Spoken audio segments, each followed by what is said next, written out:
پلوشہ آپ بتائیے انتخابات ہونے جا رہے ہیں کہ نہیں ہونے جا رہے ہیں؟ دیکھیے یہ تو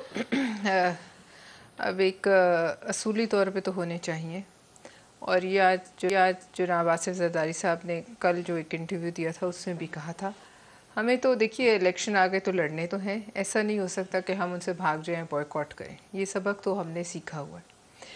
لیکن اب چونکہ یہ اب ایک ایسا مسئلہ ہے جس میں پیسہ بھی انوالوڈ ہے، سیکیورٹی بھی جو بہت سی دفعہ میں آپ کے شو پہ اور دیگر شوز پہ ہم یہ بات کر چکے ہیں کہ الیکشن ہونا ایک ضرورت ہے، آئینی ضرورت ہے، اور لیکن جو اس کے لوازمات ہیں وہ کیا ہمارے پاس اس وقت موجود ہیں،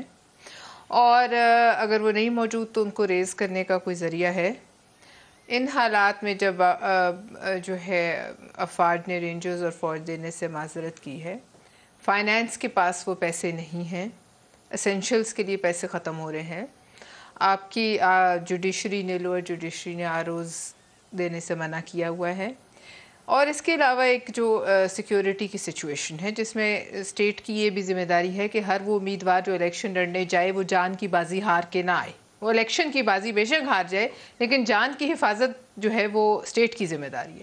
لہٰذا ان تمام باتوں کو سامنے رکھتے ہوئے دیکھیے جو بھی فیصلہ وہ ایک پارٹی نے تو کرنا نہیں، نہ ہم نے کرنا ہے، نہ اکیلے رانا صاحب کی پارٹی نے کرنا ہے، یہ سب اکٹھے بیٹھیں